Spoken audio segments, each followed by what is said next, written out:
Imagine waking up tomorrow and finding out that every star overhead, every byte of memory in your mind, and even your own body might be nothing more than computational shortcuts inside a massive simulation. At first it sounds like science fiction. But in 2024, quantum experiments with neutral atom simulators and advanced superconducting processors are tackling many body systems at scales once thought impossible. And Donald Hoffman's cognitive models suggest our perception itself may hide the real truth. Between surprising physical evidence and radical thinkers, the possibility of a designed reality isn't just imagination. It raises uncomfortable questions about why the universe looks so precise. The strange case for a designed reality. When researchers turn from speculation to evidence, they encounter what might be called the strange case for a designed reality.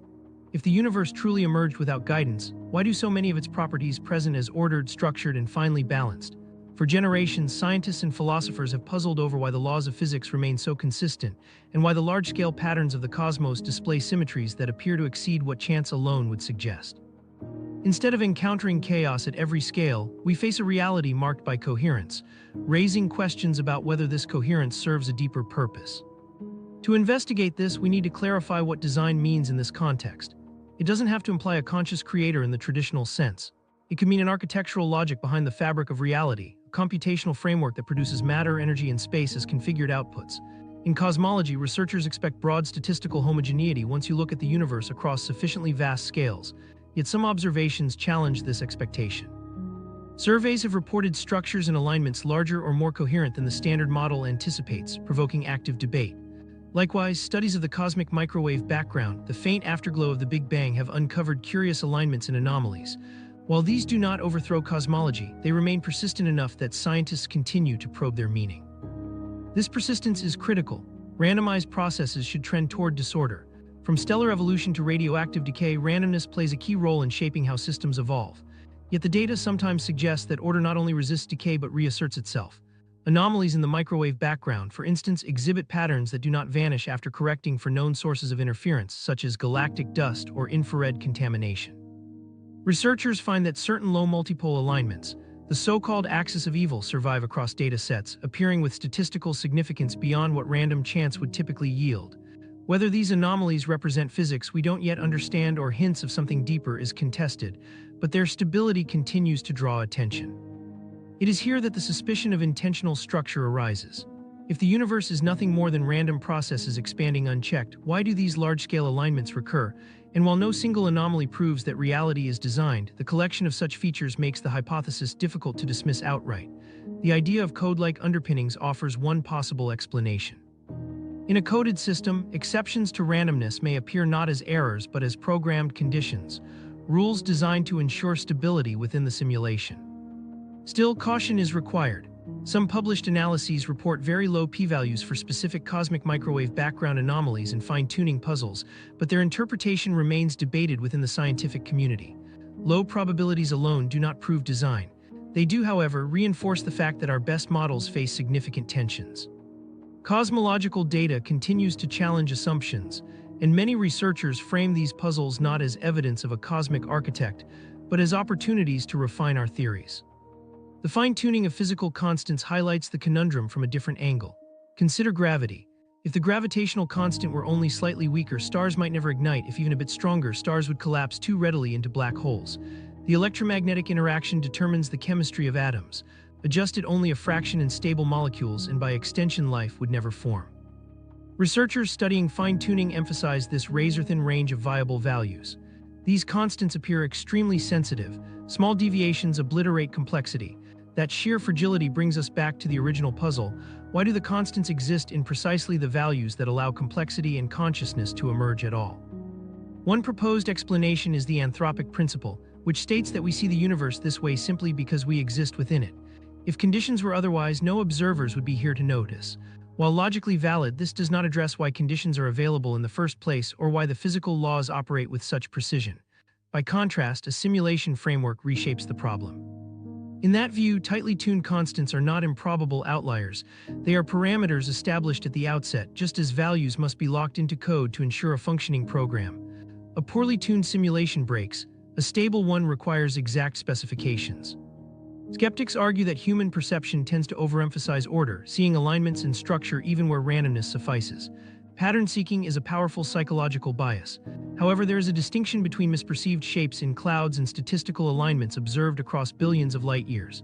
The first is subjective, the second is empirical and intersubjectively verifiable. As new data arrives from higher resolution instruments, the tensions have sometimes sharpened rather than faded, leaving scientists to wrestle with whether more complex explanations are required. That tension also plays out philosophically. In science, the preferred explanation often requires the fewest assumptions. If known physics can account for the universe, additional claims of design appear unnecessary. But if the very framework of natural law depends on constants so specifically arranged that their spontaneous emergence strains plausibility, then invoking a single generative system like a simulation protocol may in fact be the simpler path. A single program that establishes order is arguably less extravagant than infinite improbabilities coinciding by chance. From this perspective, the case for intentional architecture doesn't rest on faith but on inference from data that resists easy dismissal. Reality may not reveal itself as wholly random. Instead, alignment, coherence, and sensitivity to underlying rules may hint at something more structured, something that, like code, governs behavior from beneath the surface. If the evidence points toward hidden instructions, then perhaps the boundaries of physics point beyond themselves. This brings us to a deeper question, one not just about how reality operates, but about how we perceive it. After all, even if the universe does contain coded rules, our access to them is mediated through our senses and our cognition. And here another challenge arises. What if perception itself does not give us direct access to truth at all, but only to a simplified model of it? Donald Hoffman's rule-breaking idea of reality. Donald Hoffman is one of the most provocative thinkers advancing a rule-breaking idea. The reality we perceive may not be reality at all. His claim sounds unsettling because it challenges one of our most basic assumptions, that our senses provide a direct link to the external world. Hoffman argues instead that evolution has never selected us to see truth. Our vision, hearing, and touch are less like windows onto reality and more like filters designed to highlight what helps us survive and ignore everything else. This framework is known as the interface theory of perception, and it radically reframes how we think about consciousness and the world itself. Hoffman illustrates the point with a simple but powerful analogy. Our senses act as an evolutionary user interface, not a window. Just as the desktop icons on a computer are not literal files but convenient representations of hidden code, so too the tree, rock, or apple we see is not the thing itself but a perceptual shortcut. The brain organizes experience into icons that mask underlying complexity.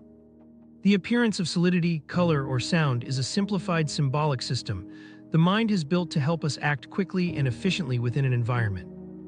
This shift in perspective becomes even more forceful when paired with mathematics. Hoffman and his collaborators use evolutionary game theory to model hypothetical creatures operating in simulated environments. Some are coded to perceive the world truthfully, while others are designed to perceive selectively, focusing only on cues relevant for survival, like signals for food, mates, or danger.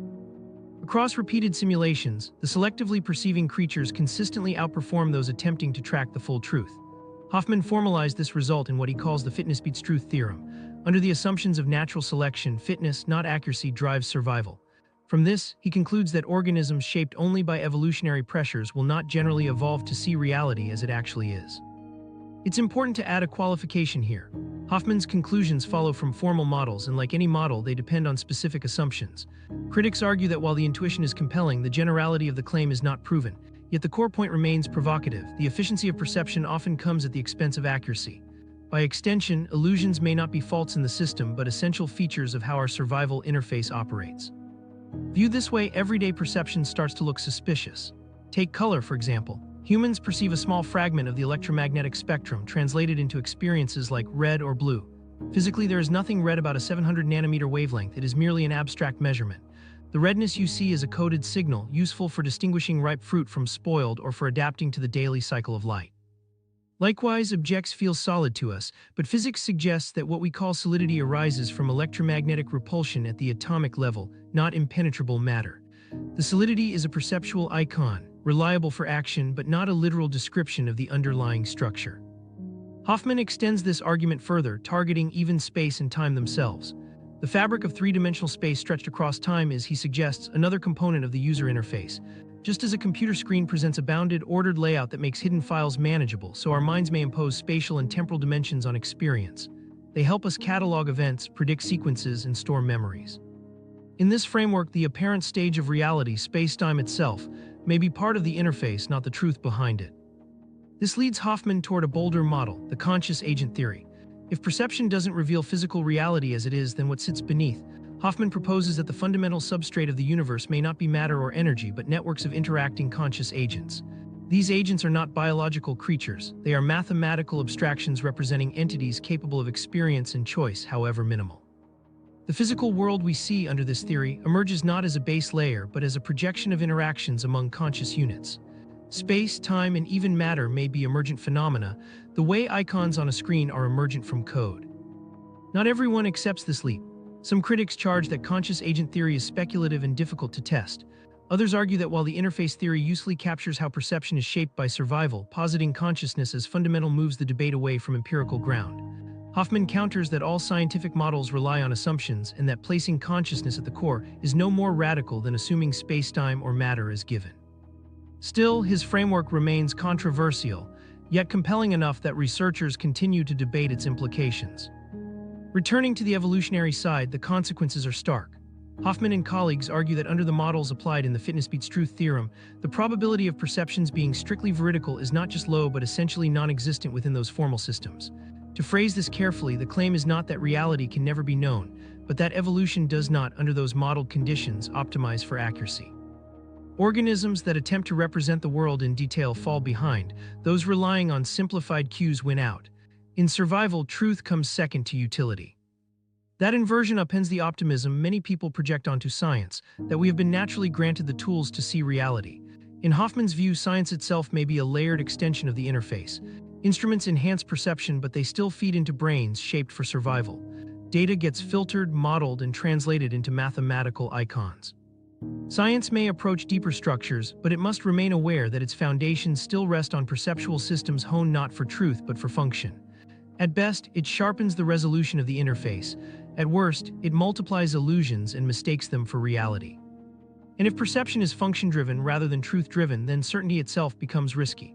The world presented to us, the colors, objects, distances, and timelines, might be closer to a constructed display than a mirror of existence.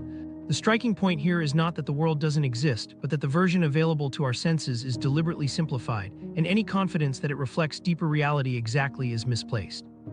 What lies beneath could be stranger than we have words for. That claim doesn't end the conversation, it reframes it.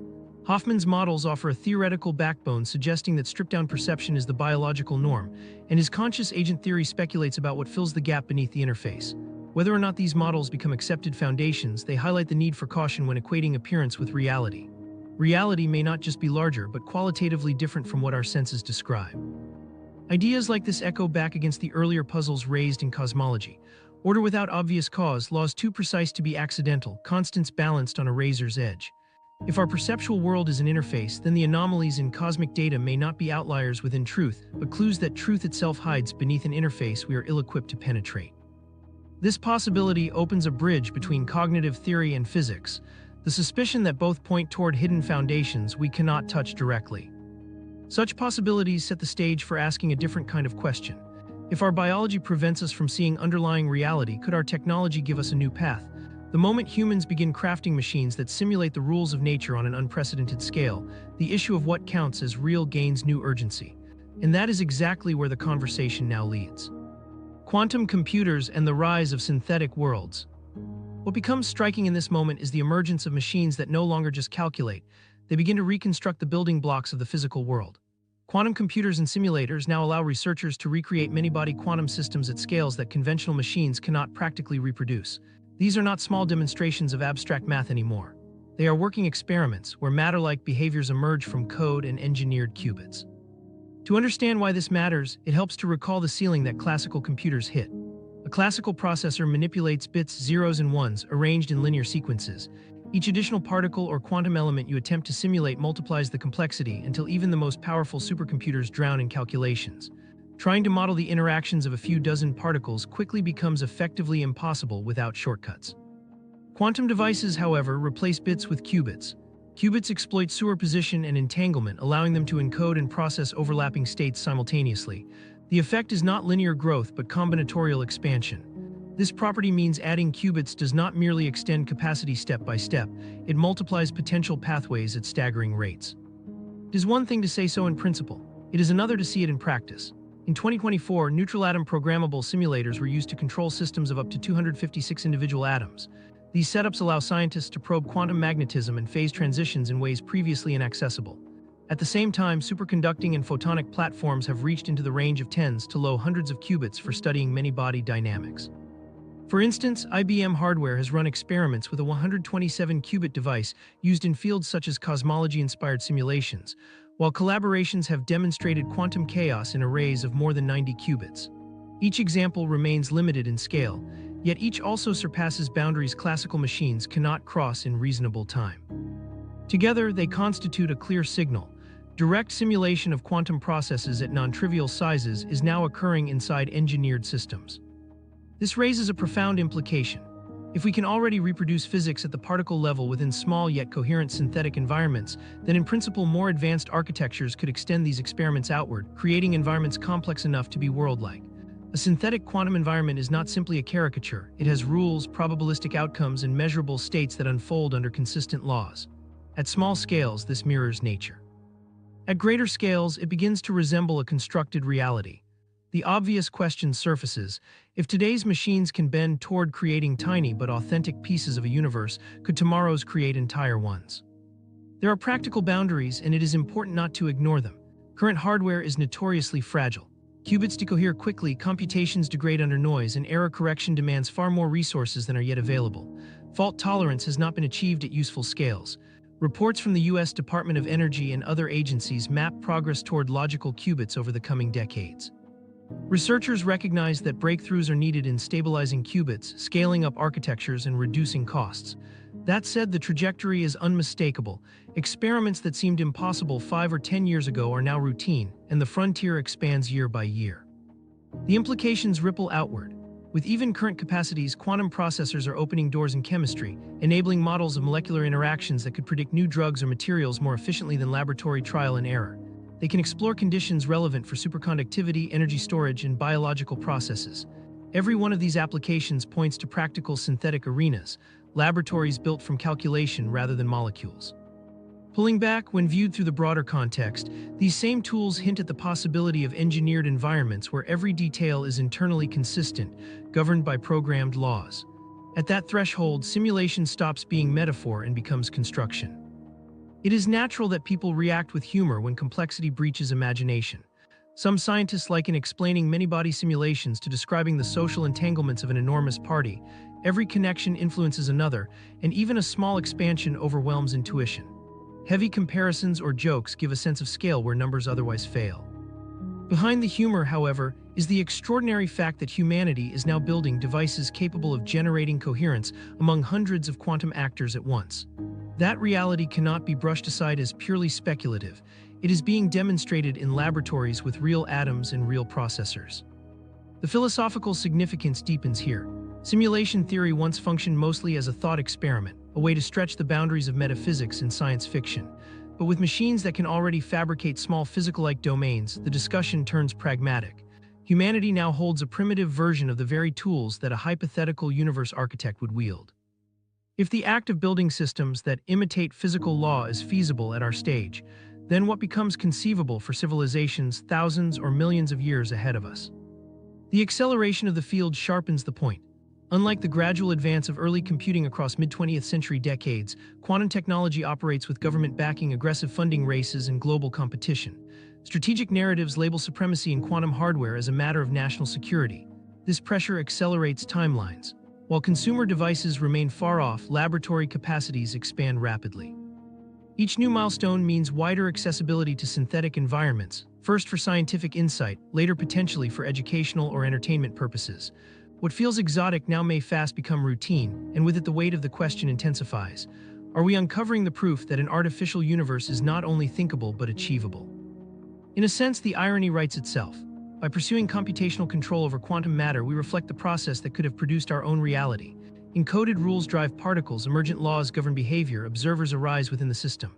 When we engineer such conditions on a small scale, we mimic, deliberately or not, the principles that might govern the universe at large. At these scales, the ambition remains modest, but the conceptual bridge has been crossed. Whatever limits remain, the path from a handful of atoms to entire environments no longer feels impossible to conceive. At present, the modesty of scope matters. A system of 256 simulated atoms is infinitesimal compared to the astronomical number in even a grain of sand. Yet this comparison mirrors the history of computing. Early machines could barely factor small numbers in useful time, and now billions of transistors rest in every phone. Growth in these fields does not proceed slowly once key techniques are established. The nature of exponential scaling ensures that each increase in qubits or atoms accelerates the jump to larger domains. The distance from hundreds to millions or billions appears insurmountable when framed in today's terms, but history cautions against assuming progress stalls at early thresholds. So the real takeaway is neither hype nor dismissal, but recognition. Constructing worlds from code is no longer unimaginable. Fragments of this process exist now. Researchers stabilize atoms in arrays, entangle photons to model dynamics, and run computations that classical hardware cannot emulate. Each project erodes the line between describing physics and generating environments governed by physics. The conceptual leap narrows, from analyzing reality to manufacturing something that, within its scale, behaves with comparable internal validity. This recognition lends new gravity to what was once a playful philosophical hypothesis. There remains an even thornier implication. Once machines can sustain coherent synthetic worlds, how could one distinguish between a simulation and a natural environment from inside it? If emergent objects obey structured rules, if events unfold under consistent probabilities, then experience inside the construct would mirror experience outside. The more convincing the environment, the harder separation becomes. At some point, the observer has no means to declare one real and the other artificial. That boundary dissolves, leaving open the unsettling possibility that what we call physics could itself be the output of some broader architecture. And with this realization comes another, quieter question. If our own universe were structured like a program, would its architecture ever leave signatures, subtle hints in the data that point to its engineered origin? Cosmic glitches or programming shortcuts. If certain patterns in the cosmos appear less like noise and more like irregularities, the question arises, are these just quirks in our measurements, or could they signal limits in the deeper fabric of reality? In physics, they are usually labeled anomalies, departures from what theory predicts, but for those drawn to the simulation idea, they can look like shortcuts or optimizations, the kind of imperfections you might expect if reality were generated rather than absolute. A central example often discussed is the set of irregularities found in the cosmic microwave background (CMB). As the afterglow of the Big Bang, the CMB is expected to display random fluctuations that smooth out across vast sections of the sky. Yet some features stand out: alignments across low multipoles, hemispherical asymmetries, and the so-called cosmic cold spot. Researchers have debated these anomalies for years. Some argue they fall within statistical variance. Others explore whether they reflect underlying structures such as large cosmic voids, while another camp highlights the possibility of unrecognized systematics in the data. The significance remains contested. What keeps them in play is their persistence. Wave patterns align in ways unexpected for a truly random field, and certain cold features appear sharper and more enduring than models would suggest. To proponents of the simulation hypothesis, these anomalies are tempting because they hint at regularities where chance should dominate. A cold patch on the sky or repeated alignments across thousands of degrees resemble optimization artifacts in digital systems. In modern graphics, for instance, rendering algorithms economize by prioritizing processing power where detail matters and letting less crucial areas carry imperfections. By analogy, if some elements of the universe are generated under constraints, then anomalies like the cold spot could be interpreted as visible seams of efficiency. Of course, physicists resist this leap.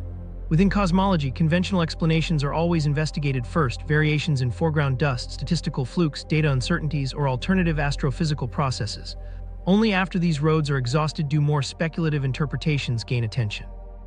Another debated area involves how galaxies cluster across cosmic scales. The established model predicts that when seen broadly enough, the universe should look statistically uniform, filaments and voids blending together so that density fluctuations cancel out across extreme distances.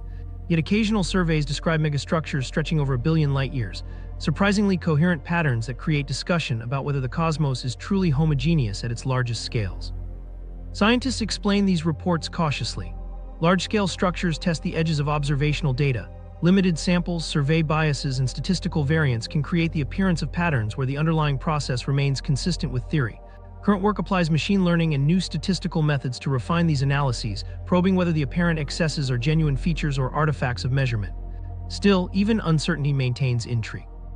If some alignments hold up after stronger tests, the assumption of perfect randomness weakens. Taken together, anomalies in the microwave background and in large-scale distributions encourage curiosity because they appear too patterned to ignore yet too uncertain to confirm. Viewed through the simulation frame, such features resemble the visible compromises of a broader architecture. In that analogy, irregularities are not errors but necessary adjustments, evidence of trade-offs shaping how the whole system operates. From a cautious scientific perspective, however, they remain puzzles to examine with better tools and deeper data. What makes them provocative is how easily they lend themselves to both readings at once. In fact, one reason these comparisons resonate is that our technologies already leave us familiar with pattern economy.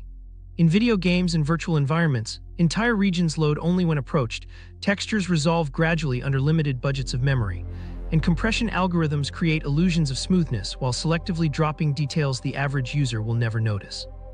When glitches slip into view, missing textures, stuttering frames, they reveal the hidden logic of resource management. Applied loosely, this metaphor echoes in physics when data reveals out-of-place asymmetries or unusually sharp voids. Scientists lean on conventional paths of explanation. The simulation viewpoint reframes them as visible fingerprints of resource constraints. Neither approach yet resolves the case. It is worth noting that almost every generation of science has faced puzzles that once seemed anomalous, only to be reabsorbed into theory later. Many early mysteries, from planetary motions to the nature of lightning, were once treated as signs of deeper purpose until better models offered clarity. From this perspective, today's anomalies may well yield to improved cosmological simulations, more thorough surveys, or improved calibration of instruments. The history of science encourages humility. At the same time, the persistence of certain features across independent instruments and data sets prevents them from being dismissed outright. The challenge lies in discerning coincidence from signal. A practical shift is already happening. Instead of brushing aside anomalies as unimportant, some research programs now deliberately catalog them. By treating them as data sets in their own right, scientists track patterns to see whether significance accumulates. Machine learning, for example, is increasingly applied to cosmological sky maps, distinguishing authentic signals from noise more effectively than traditional methods. The aim is not to prove hidden architecture, but to ensure no meaningful feature is lost simply because it complicates theory. From a simulation-oriented perspective, such catalogs resemble trails of evidence, breadcrumbs that, if pursued, could clarify whether irregularities are artifacts of deeper processes or just the edges of our statistical vision. At the level of everyday reflection, this debate is both unsettling and fascinating. If the universe carries signatures not of absolute uniformity but of patchwork deviations, it destabilizes the comforting idea of reality as something stable and complete. Instead, it portrays reality as stitched together under constraints, with certain areas retaining marks of imperfection. Within physics, those marks are active fields of study. Within philosophical speculation, they are treated as possible signs of design. In each case, the question remains open. What ultimately gives these observations weight is not that they prove programming shortcuts, but that they demand our attention. Anomalies, whether in the CMB or in galaxy surveys, leave space for multiple interpretations, and the cautious attitude within science mirrors the cautious fascination outside it. Whether they signal new physics, subtle methodological gaps, or something radically different, their persistence ensures they cannot be dismissed as trivial curiosities. For thinkers inclined toward the simulation hypothesis, they appear as faint outlines of a hidden structure. For scientists, they are puzzles that refine models and improve experimental methods. Either way, their significance lies in pressing us to ask what underlies the universe when surface order breaks down. When anomalies become too persistent to ignore yet too uncertain to resolve, they open a kind of philosophical vacuum. Into that vacuum step not only theorists and researchers, but also those with the resources to pursue unconventional possibilities. Some of the planet's most influential figures have turned their attention to this very mystery, dedicating fortunes to projects framed around the possibility that our reality is synthetic. The question is why people with immense power and means would invest so heavily in what others dismiss as speculation. The Billionaire escape plan. The discussion turns sharper when attention shifts to those with the financial power to shape entire industries, the billionaires whose choices quietly direct the future. Here the so-called escape plan emerges, though not as a literal blueprint for stepping outside a simulation. Instead, it takes the form of concentrated investments in technologies that incidentally align with themes of simulated existence. Longevity research, advanced AI systems, quantum computing, and space industries are all magnets for private capital. Each has independent goals, but together they mark a portfolio of hedges against uncertainty, whether the uncertainty is personal mortality, the limits of Earth, or the nature of reality itself. This reframing is essential. Public evidence does not show billionaires secretly plotting to crack open the simulation. What does exist is well documented. Substantial funding flows into disciplines that, intentionally or not, could generate alternative environments or challenge accepted boundaries. Agencies such as the U.S. Department of Energy publish quantum roadmaps describing the march toward logical qubits. Corporations spend billions refining AI platforms capable of generating highly realistic synthetic worlds and responsive agents. Companies like NVIDIA openly invest in hardware and software built to enable simulations at vast scale. Wealth in this context becomes fuel for technological acceleration, where the line between pursuing profit and probing fundamental questions blurs. One way these investments gather significance is through their cumulative direction. Take quantum computing. Governments and industry consortia pursue it for optimization, cryptography, and materials science, yet high-net-worth individuals also back early startups or labs experimenting with the technology. If successful, such systems can go beyond crunching numbers to architect environments where new laws of interaction can be tested. A similar pattern exists in space ventures. Rockets and satellites are advertised as vehicles for economic growth, security, or colonizing Mars. At the same time, space becomes a laboratory where the scale of reality itself is tested, how physics holds up under radically different conditions, whether anomalies in cosmic data persist with improved instruments, and how human life adapts outside terrestrial boundaries. Longevity and neuroscience add another dimension. Investments in these fields are justified by desires to extend health span, combat disease, or study consciousness. But the technologies they produce, brain-computer interfaces, neural mapping, immersive VR, also shift the way consciousness interacts with its environment. One can easily frame them as research into alternative layers of reality, even if their funders describe them in humanist or medical terms. An interface that allows the mind to function within a digital space is not branded as an escape hatch, but structurally it mirrors the same concept. It provides continuity of experience in environments manufactured rather than naturally evolved. Artificial intelligence follows a similar pattern. Corporate giants pour resources into scaling models that synthesize text, images, and entire interactive worlds. These systems do not understand atoms or consciousness, but they generate predictions accurate enough to feel convincing. For billionaires funding this trajectory, AI is at once a commercial tool and a platform capable of simulating experience itself. Whether intended for training, entertainment, or design, its function overlaps with questions about what makes a world real. A hyper-realistic AI-mediated environment may not constitute another level of existence, yet to its occupants it can feel indistinguishable from one. The cultural impact surfaces here. Investment at such scale normalizes previously marginal ideas. What once sounded like late-night philosophy threads now enters the mainstream because powerful capital treats the possibility seriously enough to influence research trajectories. NASA missions reveal anomalies in data, quantum processors probe physics at scales once unreachable, labs push neural technology, each project independently justified but collectively echoing simulation-adjacent concerns. When money amplifies these areas, the simulation notion takes on gravity it could never sustain by academic discussion alone. For critics, this is nothing new. Elites through history sponsor voyages into unknown lands or laboratories at the edge of knowledge, with motives ranging from curiosity to prestige. But unlike voyages or monuments, present-day projects also reshape intangible domains like consciousness, perception, and computation. Skeptics point to vanity and hedging as sufficient explanations. Wealth buys exploration, and exploration secures legacy. Having financed space stations, biotech labs, and digital empires, pushing the edges of simulation-related technologies could be the next arena. Yet even if these motives explain the investments, the technical results remain tangible. Improved quantum platforms, advanced AI, neural interfaces, and astrophysical data pipelines will exist regardless of the underlying intention. And it is this technical base that fuels the larger conversation. Methods capable of generating or detecting alternate realities are no longer abstractions, they are laboratories in use. The secrecy sometimes rumored around these efforts need not suggest conspiracy. More likely, it reflects reputation management. Announcing investments as simulation escape strategies would expose funders to criticism and ridicule. Framing them as healthcare, aerospace, or data science avoids that risk while still pushing the relevant technology forward. The more restrained interpretation is also the more defensible. Billionaires fund high-risk, high-reward research in areas that fit their interests and hedge their existential anxieties. The simulation hypothesis provides one lens through which these choices can be viewed, but it need not be the only or primary explanation. What matters is the aggregate effect. By channeling capital into these domains, wealthy backers contribute to a cultural atmosphere where the idea of reality itself being negotiable no longer sits at the fringe. The intentional language of escape fades when replaced by the ordinary rhythms of investment, yet the technologies it nurtures move the world towards scenarios indistinguishable from the concept. Money does not prove simulation, but it accelerates the tools by which alternative frameworks of existence might one day be built or revealed. That acceleration means speculation becomes infrastructure, philosophy translates into labs and code. For the broader public, the signal to notice is not hidden knowledge, but a converging pattern. Resources cluster around technologies that could, even unintentionally, yield more immersive environments than our current one. Spaces where perception, interaction, and even survival become mediated by constructs instead of raw biology. In that convergence lies the cultural shift. Simulation is no longer just a topic for theorists.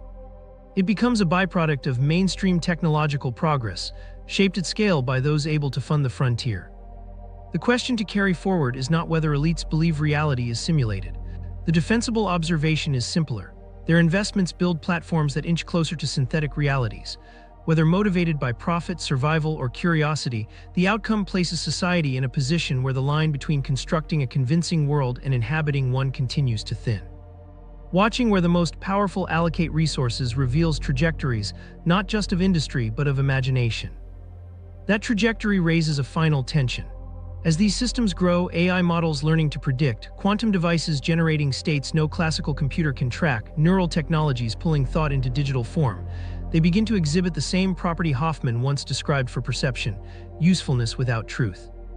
And it is here that the subject turns toward a domain where simulation is not speculation but demonstration, where artificial agents already create convincing experiences without grasping underlying reality. When AI becomes the mirror of simulation, artificial intelligence now presents itself as the most vivid reflection of how a simulated reality might function. Unlike human perception, it never seeks hidden truths. AI does not need to know what atoms are, what consciousness feels like, or how existence operates.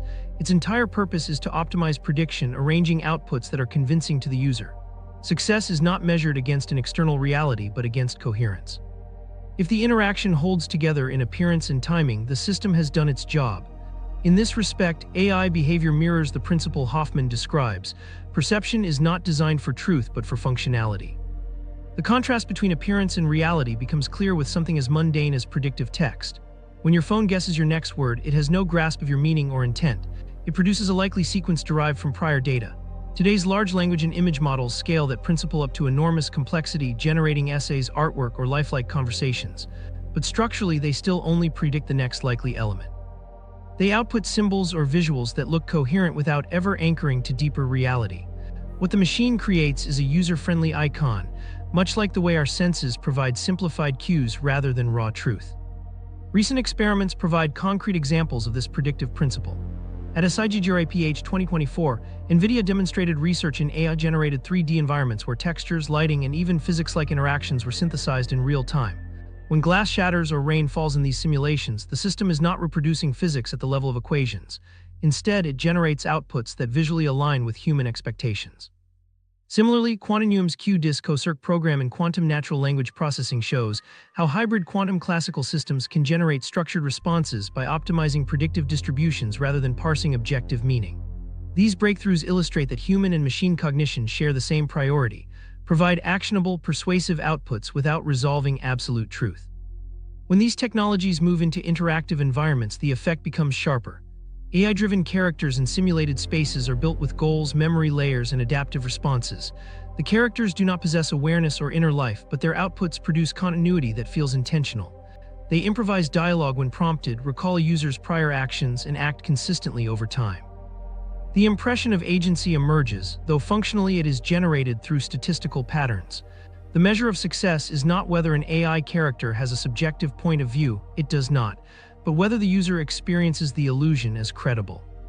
The same applies to synthetic environments more broadly. Early attempts at virtual spaces often revealed their artificiality through jarring movements or implausible physics. Objects floated unnaturally, light behaved without realism, and interaction lacked persistence. In contrast, recent platforms generate much higher fidelity experiences. Balls bounce with appropriate weight, shadows shift correctly, and textures resolve into convincing detail. None of this stems from simulating fundamental physics in detail. It emerges from compressing enormous data sets into predictive models that output plausible signals. The efficiency of prediction makes up for the absence of truth, and for participants, plausibility is enough. This predictive approach also generates complexity beyond direct programming. In artificial agents designed for entertainment or research, emergent behaviors often appear. A non-player character in a simulation might begin haggling differently after repeated exposure, or simulated crowds might respond to conditions with unexpected patterns of movement. The designers never inserted those actions directly. They emerge from constraints applied to the predictive models. Researchers value these cases because they highlight how systems built only for function can spontaneously create behaviors that mimic agency. For those reflecting on simulation, such emergence parallels human experience. We interpret our own sense of choice as real, though it may be an emergent feature of coded processes hidden beneath the surface. The economic stakes ensure that these tools develop rapidly. AI-generated environments are now commercial products, powering the entertainment industry, corporate training, and therapeutic interventions. Investors push for systems that provide immersion indistinguishable from physical reality. Additional computational power, larger data sets, and ever more refined models accelerate progress toward simulations that support deeper emotional attachment and longer engagement.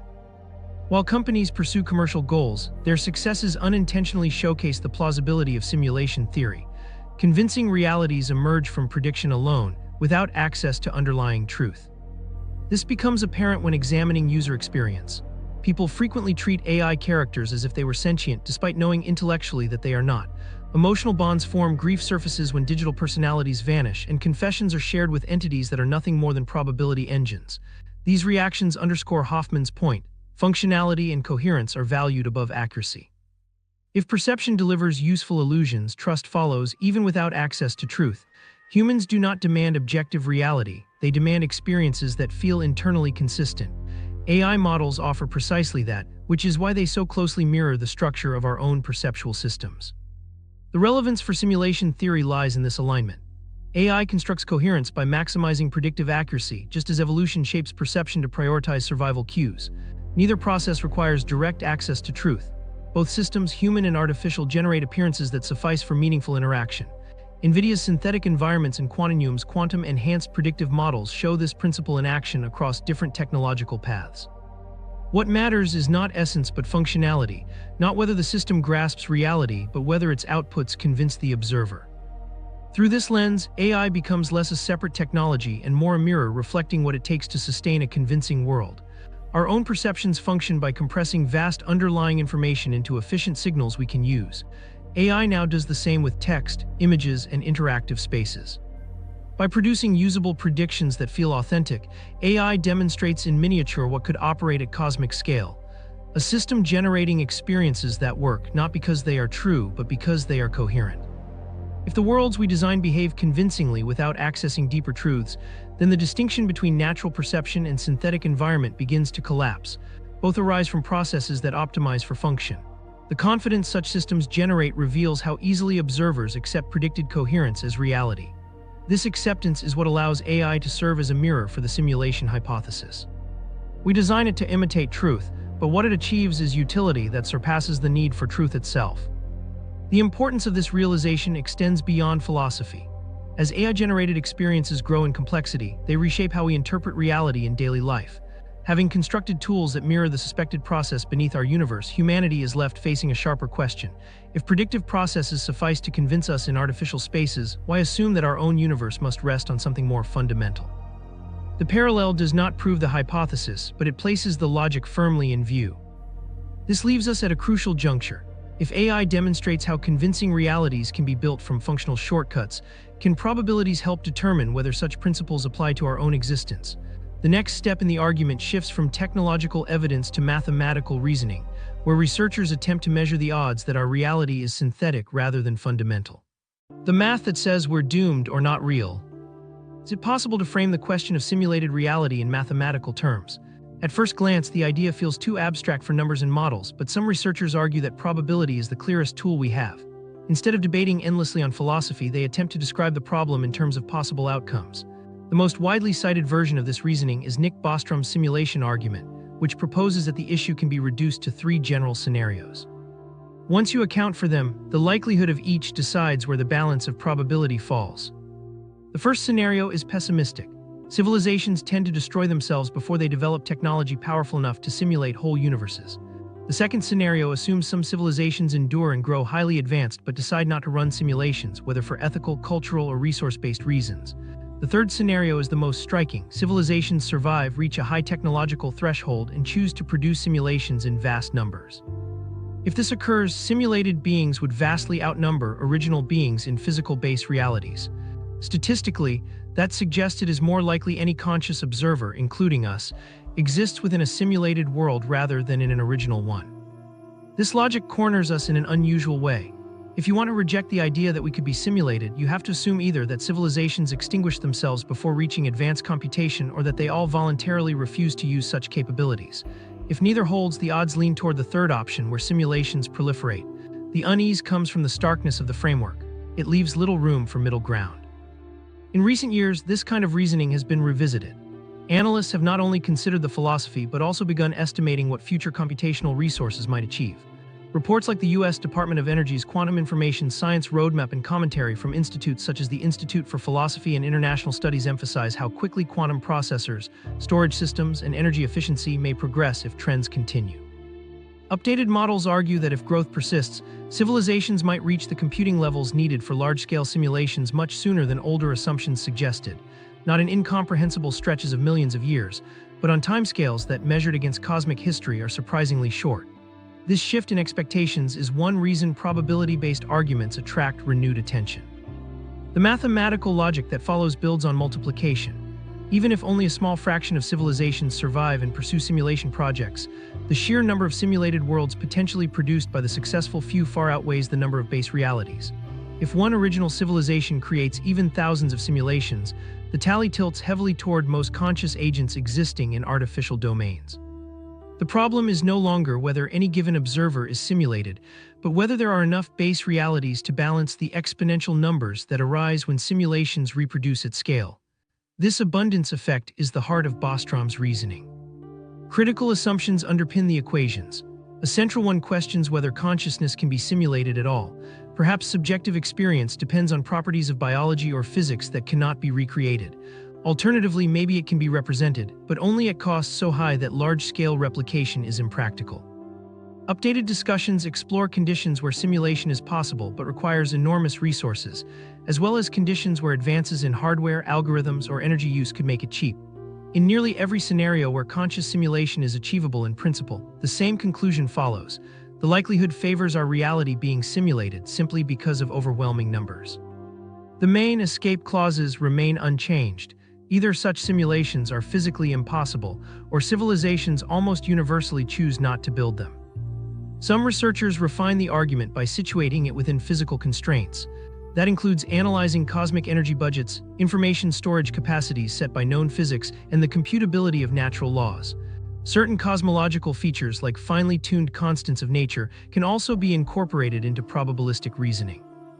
If the chance of randomly generating a universe capable of supporting life is extremely low, but the chance of such parameters being selected deliberately is higher, then statistical reasoning leans toward design of some sort.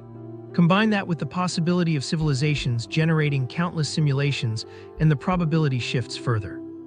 It does not prove simulation is real, but it suggests that under the assumptions, belief in base reality is statistically less likely than acceptance of simulation.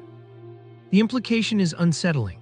If countless simulations are created, then the odds are that most beings who ever question their reality are themselves part of a simulation. The insight is less about philosophy than about ratios. When one side of the equation multiplies indefinitely, it dwarfs the alternative. It's like rolling a die with 100 sides where only one side represents base reality and all the rest represent simulated worlds. Without needing bias, the high weighting towards simulation makes it more probable. The paradox deepens when you reconsider the other scenarios. If extinction is the dominant outcome, then the future for intelligent life is grim. If restraint dominates and advanced civilizations consistently refuse to simulate, then it would require a remarkably uniform culture of ethical or practical refusal, something we have little evidence to expect universally. If neither of those unlikely situations holds and at least some civilizations simulate, then the scale easily overtakes the alternatives.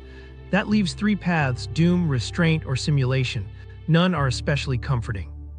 Artificial intelligence intensifies the logic.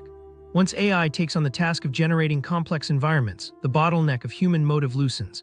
Civilizations may not need to deliberately simulate billions of worlds if autonomous systems can do so by default. With AI expanding simulation as a byproduct of its operation, the number of simulated worlds could increase dramatically. This reduces the chance that refusal will remain a meaningful barrier. As soon as machines can extend coherent environments without direct supervision, simulated agents multiply rapidly. Reinforcing the mathematics that suggest being simulated is far more common than being original. An overlooked detail in this framework is how little room there is for neutrality. Many people prefer to think we are in base reality unless strong evidence proves otherwise, but the math undermines that intuition. The tripartite outcomes leave little space for ambiguity. Either civilizations fail, they refuse, or they simulate. Failure implies bleak survival odds, refusal implies improbably uniform restraint, simulation implies our reality is fabricated. No middle zone survives under the arithmetic. The power of this reasoning does not come from certainty but from its refusal to comfort. Our instincts want to insist the ground beneath us is unquestionably real. Probabilities disregard that bias. Ratios and multipliers do not carry preference, they simply point to outcomes that upset conventional assumptions. That is why terms like statistical inevitability appear in these discussions. Once the number of simulations crosses a threshold, the inevitability of simulated consciousness becomes clear under the model, not by sensational claim but through arithmetic. Still, it is crucial to highlight the caveats. Proponents repeatedly stress that the entire argument rests on assumptions with deep uncertainties about technology, physics, and philosophy. The DOE roadmap outlines aggressive goals for hardware capacity, and the IPI commentary warns of unexpected leaps in quantum processing, but none of this guarantees worlds can be simulated at scale. And even if technical capacities arrive, whether consciousness can be instanced inside them remains an open problem. The math therefore signals possibility and scale, never certainty. All definitive language must bow to this caution. The outcome of these frameworks, however, still pushes in one direction. If advanced civilizations exist and if simulation of conscious minds is possible, even rarely, then probability suggests simulations would become plentiful, making it unlikely that we happen to occupy the original layer. We may reject that outcome on intuition, but the calculations point elsewhere. Probability crowds out comfort. The unsettling conclusion is that if consciousness can be instantiated artificially, the odds suggest we are among the simulated rather than the rare unsimulated originals. The logic shifts the debate, yet it does not close it. Numbers alone cannot answer every question. Even as probability stacks high against base reality being the norm, one element remains outside of math's reach. That element is the very fact that we experience anything at all, the subjective core we call consciousness. Consciousness, the one thing simulations struggle to explain. The most stubborn obstacle in the simulation debate is not about qubits, physics, or cosmic anomalies. It is the problem of consciousness. Code can simulate motion, decision-making, even creativity, but it does not account for what it feels like to be a subject inside that system. The warmth of a sunlit day, the unease of fear, or the taste of fruit, these are not outputs or functions. They are experiences. For simulation arguments to hold, they must contend with this undeniable fact. Behavior can be programmed, but subjective awareness remains unexplained. This puzzle is especially difficult because inner experience sits outside the logic of computation. Artificial intelligence can replicate the external footprints of consciousness. It can construct sentences, adopt a tone, or generate seemingly improvisational choices. But those visible signs don't prove there is an inner dimension that feels anything at all. The difference is sharp. A screen can show weather patterns with convincing precision, but no matter how detailed the animation, it won't leave you wet when you step outside. A simulation might engineer convincing agents, yet why any of those agents should experience what it is like to exist remains the unanswered question. A spectrum of research programs tries to frame the problem, though none close the gap. One influential approach is integrated information theory, or IIT. Instead of focusing on single signals, IIT measures consciousness in terms of how deeply information integrates across a system. A brain with billions of cross-connections exemplifies a level of integration rich enough to correlate with subjective states. Applied to artificial systems, the claim is that if other networks reach sufficient complexity, they too could produce a type of awareness. Yet critics emphasize the shortfall. IIT identifies correlations and supplies a metric for complexity, but it does not tell us why integration necessarily produces the feeling of being. It measures structure, not essence. Hoffman and collaborators approach the dilemma differently through conscious agent theory. In this framework, consciousness is treated not simply as a byproduct of networks, but as a fundamental element, modeled formally as interacting conscious agents. The universe on this view emerges from networks of experiences rather than matter alone. Panpsychism offers another direction, suggesting consciousness is not exceptional but universal, present in every particle and system to some minimal degree. Human minds, then, would not generate awareness from scratch but organize and amplify it. These frameworks expand the debate but still stop short of consensus. Hoffman's conscious agent models, integrated information theory, and panpsychist claims all attempt to bridge the gap, yet none explain why subjective presence arises at all. Meanwhile, neuroscience continues to refine the mapping of brain activity. High-resolution imaging now traces intention, perception, and emotion across distributed circuits instead of single locations. Studies in 2024 link specific patterns of activation with distinct subjective states, showing that awareness correlates with networks rather than isolated nodes. Still, the leap from correlation to causation remains. Even when activity matches reported experience, the data only describes mechanics. It never explains why a pattern of neurons firing brings with it a lived moment of grief, joy, or pain. Neuroscience illuminates pathways but leaves the essence untouched. Philosophers call this discrepancy the hard problem of consciousness, the gap between observing the outer mechanics and explaining inner experience. It is here that the simulation hypothesis collides with its hardest frontier. A simulated world can output every external behavior convincingly, but there is no guarantee its participants would ever feel anything. Characters inside code could act like conscious beings yet remain empty vessels. And yet we know subjectivity exists because each of us directly perceives it. That fact highlights the tension. Functional models account for behavior, but behavior is not the same as lived awareness. Attempts to bridge this divide often reach toward speculative territory. Some researchers propose quantum processes might underlie awareness, pointing to ideas about microtubules in neurons or subtle roles for decoherence in brain activity. These models argue consciousness might emerge from phenomena irreducible to classical computation, yet the caveats are heavy. Such proposals remain speculative and are sharply contested, with little empirical consensus to support them today. They serve as reminders that explanations are being sought at the deepest levels of physical law, but they do not resolve the problem. The origin of subjectivity holds its ground as an open question. This is why consciousness is seen as the most difficult barrier for any simulation account. Galaxies can be written into models, anomalies can be simulated statistically, and artificial intelligence can replicate the surface texture of human thought, but none of these achievements explain why those textures ever come with a point of view. If our reality were an optimization, it could in principle operate without generating interior awareness. Subjectivity adds cost without clear necessity. That is the paradox. If simulations are designed for efficiency, why include something as complex and seemingly unnecessary as consciousness? The different frameworks provide potential signposts. Integrated information theory suggests awareness arrives once complexity crosses a threshold. Panpsychism asserts it never emerges at all because it was always present in reality's fabric. Hoffman's conscious agent models propose that conscious experience is not reducible but primary, the base code of existence itself. Neuroscience demonstrates that subjective reports align with identifiable physical patterns, even if that alignment never breaks into explanation. Together, these approaches show progress but not resolution. Each can describe or quantify, none can close the explanatory gap. For the simulation hypothesis, this leaves a blind spot. If perceived reality can be compressed into patterns of data, consciousness remains the one element that resists. Models can produce convincing motion, dialogue, and worlds, but they cannot tell us why it means something to occupy one of those experiences from the inside. Consciousness therefore becomes the central unresolved challenge, the element no code, equation, or probability has yet managed to explain. It does not disprove the possibility of simulation, but it demonstrates the limit of current accounts. Without a way to anchor subjective feeling, simulation arguments remain incomplete. This recognition loops back to the broader discussion. If physics, cosmology, and computation can all be reduced to structural efficiency, consciousness stands out by refusing to collapse into the same framework. It may represent the single feature of our experience that resists being explained through optimization alone. That observation does not resolve the question of whether we live in a simulation, but it emphasizes where the deepest uncertainty lies. For now, awareness remains a puzzle that calculation cannot simplify away. The broader implication is that understanding reality might require examining efficiency differently, not just in terms of information or resources, but in how experience appears linked to those structures.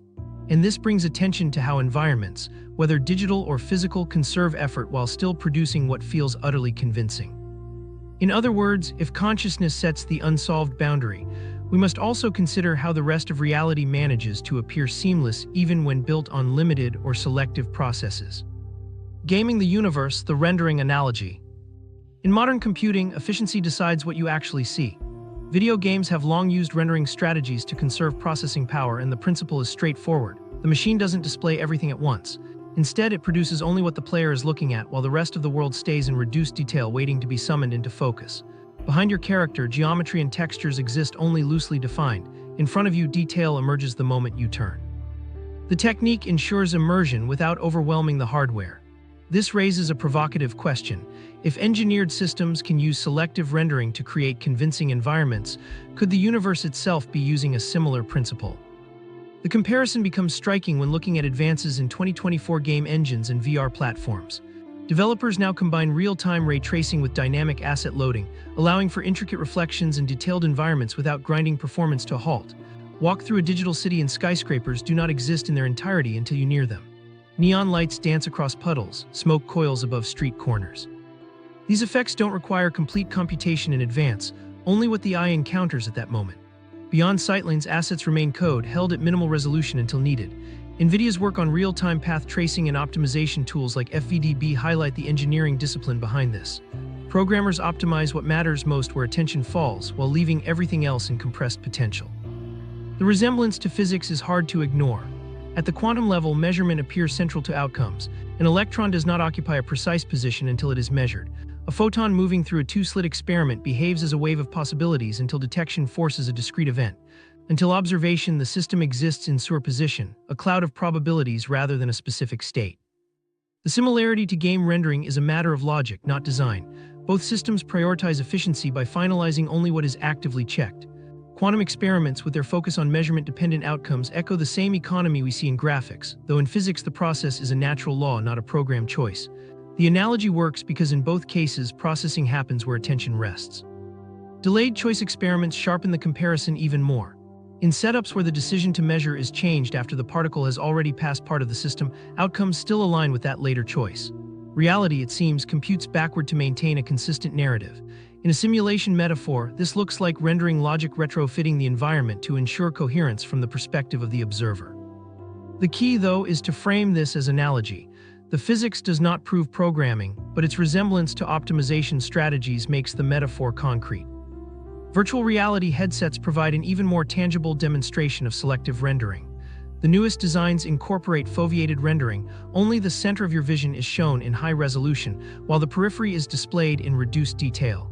Human eyes naturally blur the edges, so the limitation is invisible to the user.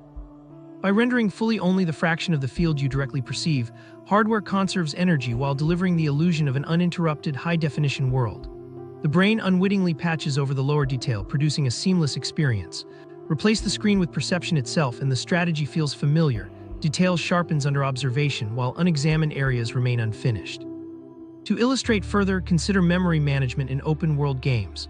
A console cannot preload every street, room, or object at full fidelity. Therefore, games stream assets dynamically, maintaining just enough loaded material to match the player's immediate environment. If you never explore a distant alley or enter a particular building, the system may never render more than its outer walls. The space exists only as potential, ready to be actualized if chosen. Compare that with the cosmos. Vast expanses lie outside even the most powerful telescopes, represented only by equations and estimates. Until instruments point outward, galaxies behind the observable horizon remain beyond measurement.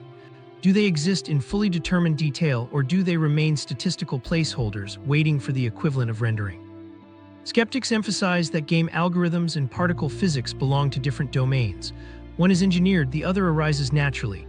Yet their operational similarities blur this divide. Both operate on uncertainty until focus demands outcome. Both avoid waste by limiting resolution outside of need. Both give observers the sense of complete worlds without maintaining every detail at once. Scientific caution resists equating these processes as identical, but the mapping between them is compelling enough to support the metaphor as more than coincidence. Quantum randomness underscores the point. A universe storing every potential variation in complete detail would require unimaginable resources.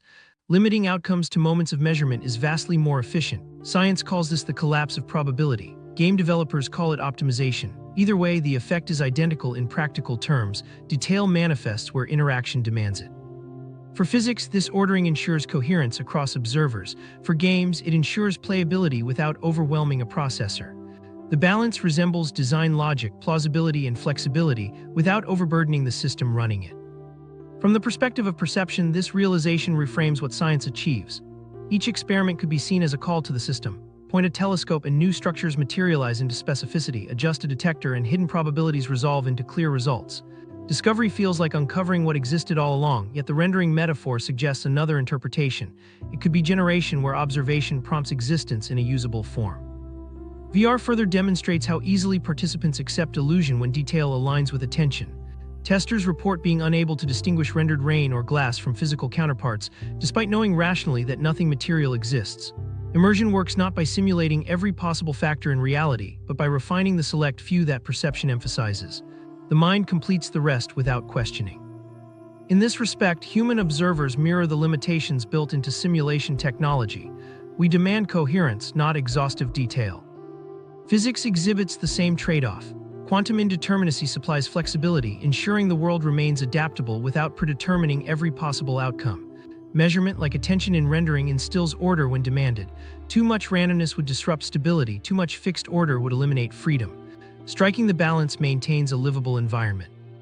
From a computational angle, it is the same solution developers use. Create a system just detailed enough to keep the participant convinced. The parallel can go even deeper. Modern AI-assisted graphics, including systems NVIDIA demonstrated in 2024, no longer simulate physics equations exhaustively to produce images. Instead, they use probabilistic sampling and resource prioritization to achieve visuals indistinguishable from ground truth. These strategies blur efficiency and fidelity into a single experience, just as the quantum world blurs potentiality into measurement. Both prioritize outcome that feels real rather than universal computation of every underlying state. What emerges is not proof of simulation, but evidence of structural similarity. Both our technologies and our physical theories converge on the logic of selective detail. Games conserve processing. Physics reveals probabilistic collapse. VR limits resolution outside the gaze. In each case, immersion or coherence arises without totality. The rendering analogy is striking not because it settles the debate, but because it demonstrates how two separate systems, our designed environments and the observed universe, seem to arrive at the same operational strategy. Viewed this way, the simulation hypothesis becomes less speculative metaphor and more structural observation. The very methods we design to create convincing experiences echo the rules by which reality itself appears to operate. Even if the universe is not programmed in the literal sense, it operates with the same elegance. Details shaped by context, efficiency embedded within appearance, coherence maintained through selective activation. Which leaves us with an unsettling question. If reality can appear seamless through such shortcuts, and if our own systems now mimic that structure, then what, if anything, might the larger program be aiming at? If it's true, then what? If the simulation idea were true, the next question would not be about whether it exists, but why it exists. A simulation, by definition, is not random. Even when it produces unpredictability, it often serves some underlying purpose. We know this from how humans build our own models. Climate simulations aim to forecast weather patterns, flight simulators help train pilots, economic simulations explore how markets might shift. They exist because someone sought results. If we extend this analogy to reality itself, then we are not just debating whether the world could be simulated, but what such a design might mean for us. At its core, the inquiry shifts from "is this real?" to "if it isn't, why would it have been created?" There are several hypotheses that frequently surface. Some imagine a higher-level civilization using us for study, testing how societies form, collapse, recover, and evolve. In this scenario, life on Earth becomes an elaborate laboratory where culture, cooperation, and conflict provide valuable data. Physical laws would remain steady so outcomes can be measured under consistent conditions, while randomness offers enough variation to keep results informative. Others view the possibility differently. If advanced beings possess unlimited options for entertainment, entire worlds filled with unpredictable characters might serve as the most engaging form of narrative. Reality could function like a theater, with each of us generating unscripted drama for observers we never perceive. Then there is the more unsettling philosophical angle, that our consciousness might not have been intended at all. Perhaps we arose as an incidental effect of a system running background models for entirely separate purposes. In that account, the appearance of structure is real enough, but meaning, as we experience it, may never have been the intended outcome. It is essential to treat these scenarios for what they are: philosophical hypotheses. None can be confirmed and none exclude all the others. Study, entertainment, or accident are possible visions, each leading to its own implications, but they remain distinct intellectual exercises. Their value lies less in asserting what is true than in showing how different frames alter the question of meaning. Study suggests we are part of a larger investigation. Entertainment presents us as unwitting performers. Accidental emergence denies us external purpose altogether. Each narrative changes how we might think about responsibility, morality, and significance. For many, this ambiguity creates unease. In a study scenario, personal achievement and history appear secondary to external scrutiny. If entertainment is the point, real suffering and joy would risk becoming someone else's drama.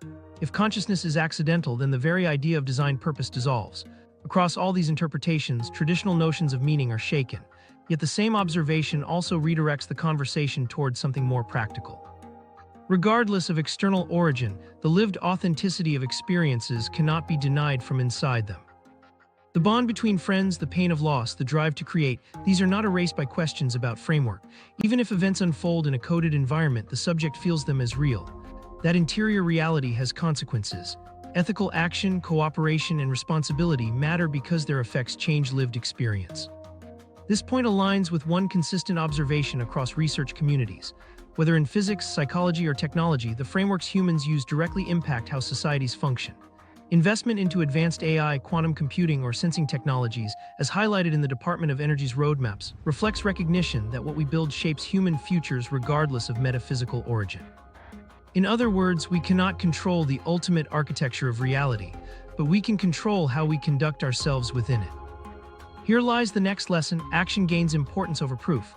We may never resolve the question of whether reality is simulated, but that does not weaken the weight of decisions. Consider an analogy with dreams. Within a dream, fear or joy feels genuine even if discovered later to be illusory. The emotional and practical weight during the dream remains real to the dreamer. Likewise, existence inside an uncertain framework demands seriousness. Cooperation improves outcomes for communities. Creativity expands what can be experienced. Struggle fosters resilience. Even if none of this carries an external guarantee of meaning, the immediate effects within our environment confirm their importance. This reframing has implications for morality. If external validation is absent, morality grows from internal recognition. Helping others proves valuable because it changes the felt conditions for those involved.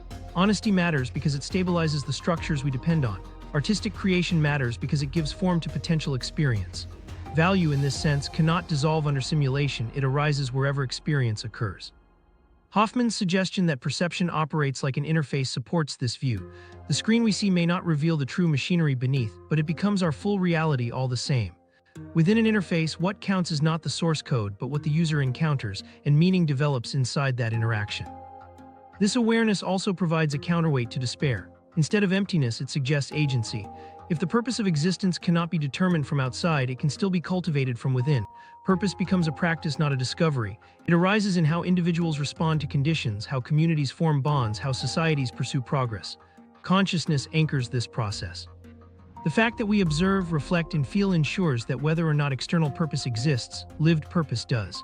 Our agency is real as long as our experiences are real, and that is true regardless of how reality itself is structured. Taken seriously, the simulation framework becomes less about dismissing meaning and more about reconsidering its foundation. It tells us not to search endlessly for hidden creators to validate our worth, but to recognize that worth is present in each choice and connection we already hold. Suffering remains real suffering even inside a coded environment. Joy remains real joy. By accepting that lived experience provides sufficient ground for purpose, we shift attention from speculative origins to tangible consequences. The important question becomes not who built the system, but how we live inside it. Most resonant conclusion is understated. Whether we are artifacts of higher research, unseen entertainment, or pure accident, what matters most is the lived layer of existence, the one we can act in. Every decision shapes its course, every bond influences its meaning. We cannot step outside to verify the source code, but we can act within the frame offered. This echoes Hoffman's broader point. Our perceptions may be only an interface, but the interface is the only world available to us. In that sense, the philosophical exercise returns to practical insight. Simulation need not empty life of significance. It reminds us that significance comes from how life is inhabited. By treating experience as genuine, by anchoring value in consciousness, we ensure that purpose is not an illusion but a reality we can build. And from this recognition emerges a further challenge. If our perceptions are interfaces, and if reality operates with precision unseen, then the real mystery may not be whether we live in a simulation at all, but what lies hidden beyond the patterns we can observe. Whether this world is physical or simulated, its precision is undeniable. Constants line up in narrow ranges, equations resolve with efficiency, and that order is what allows planets, life, and thought to exist at all. Advances in quantum computing, AI, and cosmology now make the simulation hypothesis less a distant speculation and more a framework we can seriously examine. Yet one element resists reduction: consciousness. The fact that experience arises at all keeps the stakes personal. The hidden layer may be where the mystery lives, but the search tells us more about who we are than what we might be. Share your favorite angle in the comments: Hoffman, quantum, AI, or the math, and subscribe if you want more science-driven deep dives.